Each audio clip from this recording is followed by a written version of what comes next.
Welcome to Passive Income Pilots, where pilots upgrade their money. This is the definitive source for personal finance and investment tactics for aviators. We interview world-renowned experts and share these lessons with the flying community. So if you're ready for practical knowledge and insights, let's roll. Joe, thank you so much for coming back on the show. Yeah, thank you for having me. It's a pleasure. Well, quite a lot's changed or been written or decided upon since our last episode, which was episode number 51. All right, 51, where we had Joe on to talk about pilot mental health, changes that were coming to aviation medical certificates. I think this is really important, whether you're a passenger who's maybe concerned about your pilot mental health, or you're a pilot who's trying to go out there and seek medical treatment and maybe need help, and we're maybe afraid to do that because of the restrictive regulations. But we're bringing Joe back to talk about, hey, what happened? What's going on? What's the latest and greatest? Yeah, absolutely. So when we left off on that episode, we just had the ARC came out, and the ARC was pretty robust. Definitely more robust than any ARC that we've seen before, where, if I'm not mistaken, it was something like 24 to 26 recommendations, somewhere in there, about what the FAA needs to improve upon, with focus, of course, on mental health. The big question was, what's the FAA going to do, right? They could take the ARC and they could say, hey, thank you very much for the suggestions, thank you for the recommendations, and then go about business as usual, which we all kind of thought was going to start happening. Certainly look like that. Or they could start changing some policies, changing some khakis, changing some guidelines. Fortunately, I am pleased to announce that they have chosen the latter.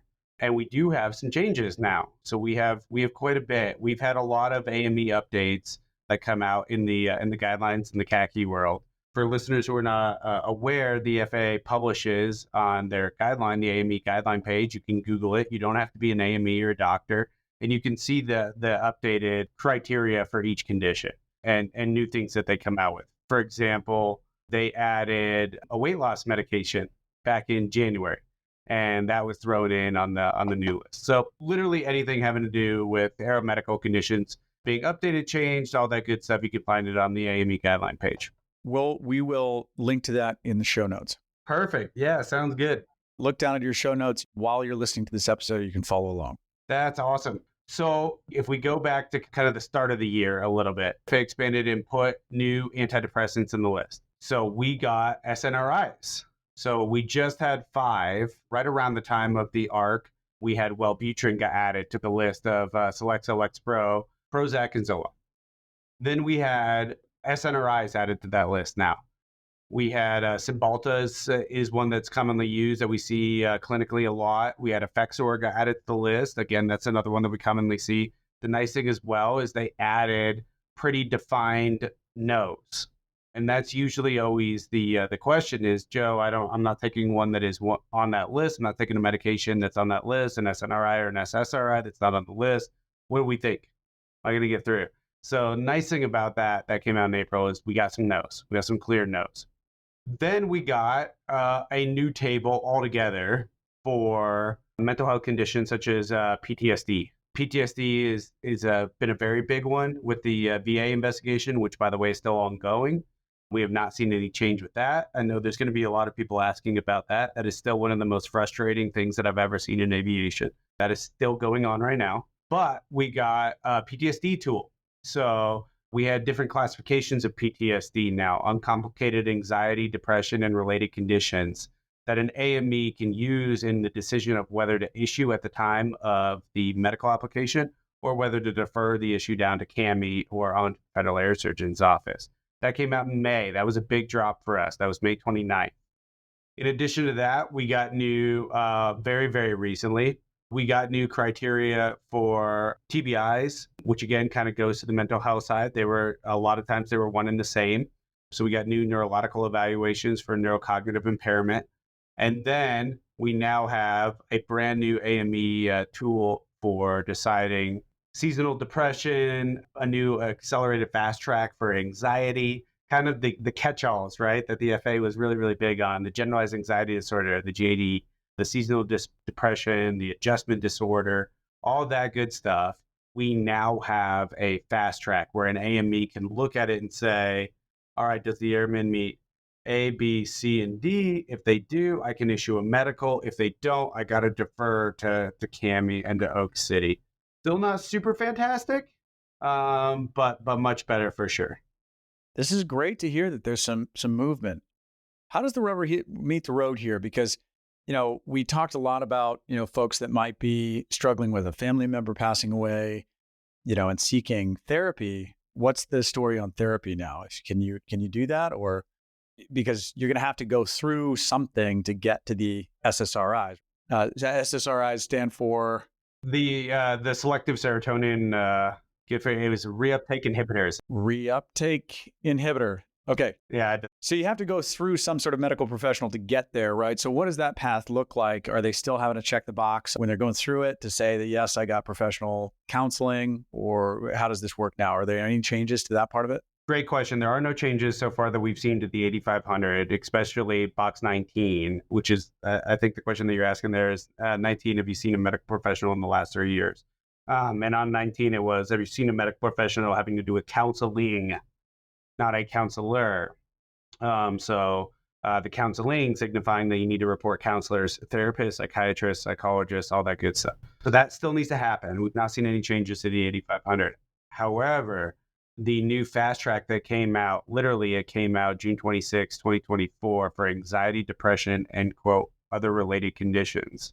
We do have diagnoses or symptomology that an AME can check the box, yes, that existed, or yes, that exists, and I can still issue as a doctor. So you can still have a diagnosis like generalized anxiety disorder. Have you been treated in the past 2 years is one of the criteria, yes or no? Have there been medications used because of it, yes or no? Which ones? And then is there a history? Is this recurrent, right?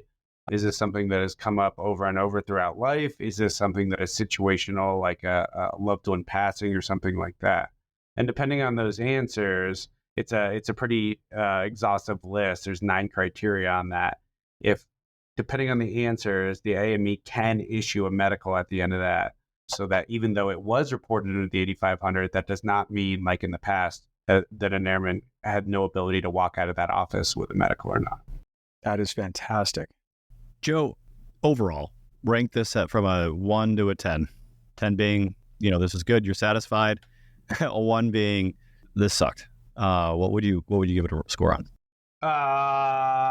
Okay. Yeah, great question. All right. So, oh man, that is a fantastic question. So I'll tell you, I'm very excited. This has been, as y'all know, I was beginning to wonder if I was ever going to just die on this hill of no change, no recognition of mental health, no recognition of any sort of situational anxiety, depression, anything like that. I thought the FAA was just going to sit in their rut and we were never going to see an advancement.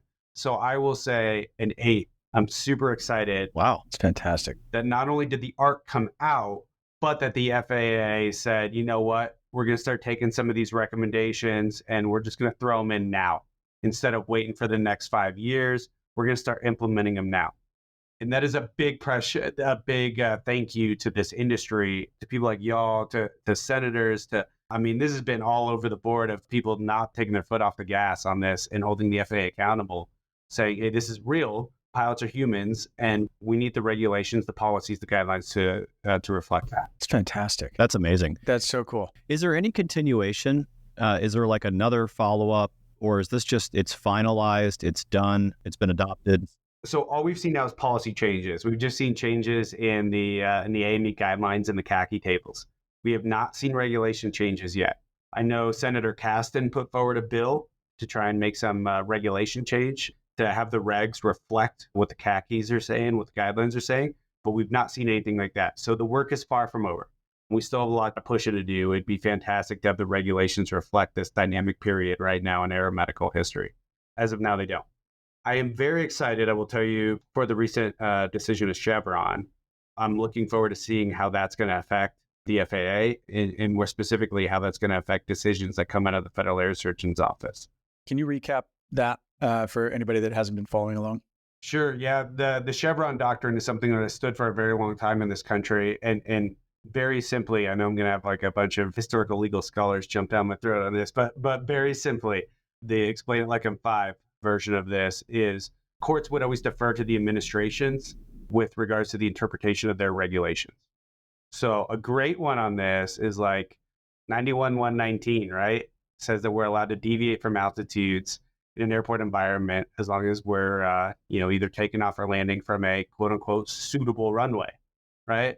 So under the Chevron standard, if that were to go in front of a court, the court would defer to the FAA for what is suitable, right? It's your regulation. FAA, you wrote it, you enforce it, you tell us what suitable is. And the FAA could say, well, this is suitable in our eyes. And then the courts would say, all right, thank you. Yeah, it's your regulation. We believe you. The fall of Chevron now is you got to introduce evidence, right? So the FAA would have to put forward evidence saying this is what we think a suitable landing is under 91-118. And I could put forward a bunch of experts saying, no, I disagree. This is what a suitable landing is with the industry. And then those experts would go together and a judge would weigh it and go, I think the regulations mean this. Joe wins.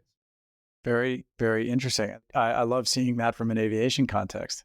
That helps to really break it down. Thanks. Yeah, for sure. For sure. Can anything be made retroactive from what has been approved? In what way? So like, let's say I was on some type of medication before that knocked me offline and now it's approved. So does CAMI then release? I mean, did a bunch of pilots just get their medicals back potentially? No? Unfortunately, no. We have been trying that with the PTSD side of the house. So the PTSD side of the house, in that big VA investigation, there were veterans that got implicated for lying on their medical, quote unquote, for fraudulently executing their 8500.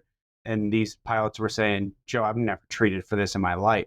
Like I've never seen a psychologist, a psychiatrist. The VA gave me a percentage, but like I don't treat for PTSD. It's not even part of my mental. Those people we have put forward under the new protocol and said, hey, you guys can issue AMEs. You can now issue a medical to these individuals. And I can tell you that a lot of them are still not issuing. And I've also had AMEs that would try an issue, but when they issued, the airman's file was still flagged for legal investigation. So it's not getting solved. So it's kind of one of those things like the HIMSS program, right? Where the HIMSS program used to be 5 years. And then all of a sudden, April Fool's Day of 2020, it became lifetime, right?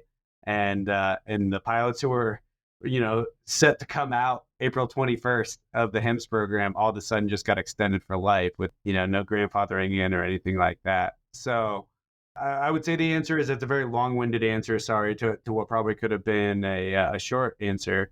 But I have not yet seen that happen. I haven't seen the windfall of, hey, the regs change, the policy change, excuse me, not the regs change, the policy and the guidelines change. Give me my medical now. I've not seen that. So I want to talk about the applicability of this. Let's say you're someone who's struggling with some short-term anxiety or depression, and you want to move forward with some treatment based on these new regulations. How do they go about that? How does someone go about that? And how do you know that your AME is aware of these new rules? Because I don't know about you, but most of the AMEs that I've been to are about 100 years old. And, how do you know that they're keeping up with something that just dropped? We're recording this on July 10th. You're saying this latest rule came out on June 24th. That was, 16 days ago. So are AMEs really keeping up on this? We had somebody named Dan Monolux come on, who's an AME and who's, the pilot med. He would likely be someone good to go to. But if you don't live in that area, how do you know that you're going to an AME that's going to be symbiotic with these new rule changes? That is a fantastic question. And you are 100% right. You hit the nail on the head. We are seeing an AME age group that is just aging out. And we're not seeing a lot of AMEs coming in to replace them, mostly because the hoops you have to jump through to become an AME are pretty crazy. The regional gets to choose and then you have to go to this class and in person, and then you pay the fees. And so most docs are like, yeah, I don't want to deal with that. And you got to deal with billing yourself. There is no insurance. And then you walk the line of, well, am I really a doctor? Am I an evaluator? Am I a government employee? Am I not a government employee? Because fun fact, there is no written document between AMEs and the FAA. There's no contract that says you will do A and the government will do B. That doesn't exist. It's kind of like a handshake, like, please evaluate on behalf of us. Wow. Here's the 1 week class. So yeah, we are not getting a lot of AMEs replacing the old AMEs coming out. And we are finding that we're having to do a lot of education. And I always laugh because there are still some of those AMEs that are kind of stuck in their old ways of saying, why are you guys involved? This airman doesn't need an attorney and stuff like that. Yet at the same time, we're informing them of the new policy changes and the new guideline changes. And saying, well, this is why we have to be informed because, by definition, you are not an advocate. You can't be an advocate. You have to be an evaluator. So the pilot needs an advocate, somebody who's knocking on the door of the AME's office saying, hey, did you know on June 26th, they defined what the FAA released on May 29th. Right? Because these policies and guidelines are super dynamic. So yeah, it definitely, if somebody were to go in that situation and say, I just lost a loved one, we always recommend, call an advocate, call an attorney and just say, hey, this is what I have. It's kind of messed up. So call an attorney before you call a therapist. Yeah, exactly. And, just say, hey, what do we think? What can I do? What can I do? Right? Like before we ring a bell that we can't unring. And honestly, it's easy to run through these guidelines when you know where they are and say, all right, look, the FAA is going to look for history of this, any involuntary mental holds, hospitalization, suicide attempts, right? Check all those boxes. And if you meet all those boxes to be issued, then awesome, go get help, right? Go get issued. If not, then be aware of it. I'm not saying don't get help. I'm saying be aware of what you need to do to have successful intervention.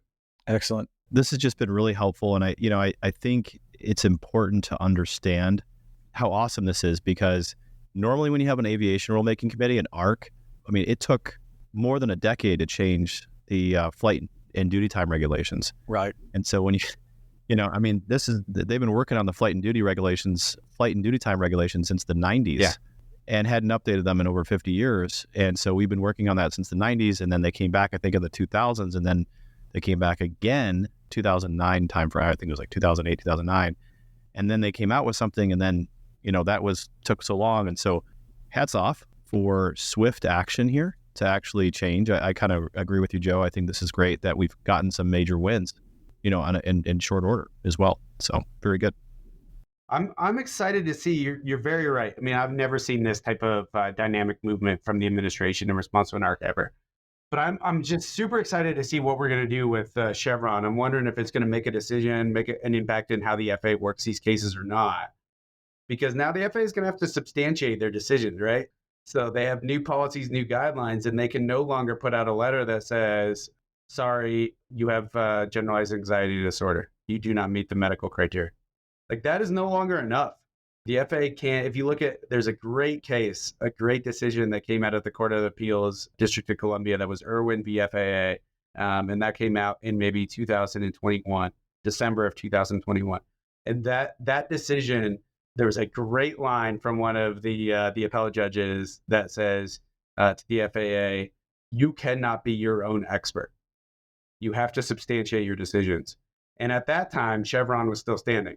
And at that time, that was more just a shot over the bow, right? Of like, hey, you guys can't be issuing one-word letters anymore and one-sentence decisions anymore. But now that's not a shot over the bow anymore. That's a shot at the side of the ship. So the FAA literally has to now substantiate their decisions in letters. Otherwise, we're ripe for appeal. We're ripe for the Court of Appeals saying, look, you guys produced your evidence. That was a great sentence that said you're disqualified because of generalized anxiety disorder. Great sentence. Very, very nice structure. Here's what we did clinically. Here's all the experts that we put forward that says that your regulation is one, arbitrary and capricious, and your decision-making under your own regulation is certainly arbitrary and capricious with your one sentence. So certainly going to be fun. And I know we're in line for the Court of Appeals right now, and I'm hoping that we're one of the first that get to test that standard. That's great. Well, this is something where I don't think I've ever done this on the show, but I want to pat ourselves on the back for like 30 seconds here and just say, Ryan, I'm so glad that we started this show and we have this platform that can get this kind of information out to the pilot group. Joe, I know you've got a lot of stuff on YouTube and you're doing, amazing work getting this out there, but I'm so happy that we have this platform and we can bring this kind of information to the pilot group. So if you know someone who is struggling, send this episode to them, share this information with them. Because we're educating and for free, right? But on top of that, we're connecting you, we're expanding your network and putting good Rolodex cards in your pocket, like Joe here, for those times that you need them. And you got this thing called attorney-client privilege, right? You give Joe $1, it's private. It's confidential. Yep. Right. And so if you're like not sure, if you've got something going on in your life and you don't want to tell somebody, the last person you want to tell first is your AME. Right. Exactly. Yep. So like if you're not sure and you want to have attorney-client privilege and you want to protect yourself, call Joe. Joe will tell you exactly what you cannot do. And, you know, if you don't want that, I mean, again, I'm not giving legal advice. I'm just having a friendly conversation, you know. Write the email and mark the email as privileged and confidential so that it's not discoverable, right? And then you can confess to Joe what's going on. And hey, if you really want to be careful, like call him and have a conversation so it's not in writing or anything, right? And then just get it out there, get out what you're doing, and then Joe can help you sort of make sure you navigate your whatever you're going through and protect your medical and help you get the help that you need. So yeah, I echo Tate. I think this is great to get this and share this information out there. I know this is a passive income pilot show, but guess what, guys? Like if you're a pilot and you're listening to the show, like losing your medical kind of gets rid of a lot of income. So that's why we want to have this kind of information out there. And so yeah, I just really appreciate you, Joe, coming back to the show, giving us an update. I got to be honest, I've got 4 years of experience working on Capitol Hill and working on aviation rulemaking committees and seeing this whole process from the inside out. This is like, I cannot believe how fast this happened. And so hats off to the FAA, hats off to all those members on the ARC, because these aren't like paid people that work for the FAA. Like they're taking their time, they're going to DC, they're working their butts off. They're spending long hours and long days making these recommendations. They're doing tons of studies. Trust me, I've seen it. And, you know, we think that, you know, it's the FAA doing all this stuff. Like there's people that committed their life, you know, their time and out of their schedule to go to DC and sit through these aviation rulemaking committees and help make it better for the industry. So I know that goes underappreciated, but I just want to say, you know, thank you to the members of the ARC that moved quickly and made this happen. So big time. I agree. I'll echo both of your sentiments. I can remember a time a long time ago where I think I put out on LinkedIn, I said, hey, if all of us just don't fly for one day, there has to be something. There has to be some change. The FAA has to listen to us. And we have to get change in that way. Like there has to be something monumental and symbolic and some sort of tide shifting movement for the government to listen to us and give pilots a little bit more power on our future, on our health, on our ability to serve the public and fly it and live the life that we love. And I remember that being like a prolific, like I had just reached the end of it. I was just so frustrated with no change. And I feel like that's happened. Like, I know we haven't done that. I know we haven't all just stopped one day, but I feel like that's happened. I feel like this industry we've all just kind of joined arms and said, that's it. Let's just go. Let's just get this change done.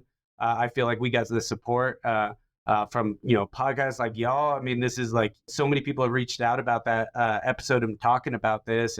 And we got support from Capitol Hill. We got support from state representatives. I feel like even though we didn't do that, you know, let's all not fly for a day, we did. We had a huge shift in the industry, and this is exactly what can happen if all of us just say, hey, we're human, we need help, please listen to us. Yeah, we can get change done immediately. Big thanks to you two for doing what you do, and really, really, really proud to be a part of this industry. That's so great. Well, Joe, we're going to drop your information right in the show notes. If you're listening to this and you or someone you know needs help, remember, contact an attorney before you contact a therapist. We're going to leave your contact information right down there. Feel free to click it. Thank you all very much. Thanks for your time, Joe. Of course. Thank you. On to the next one.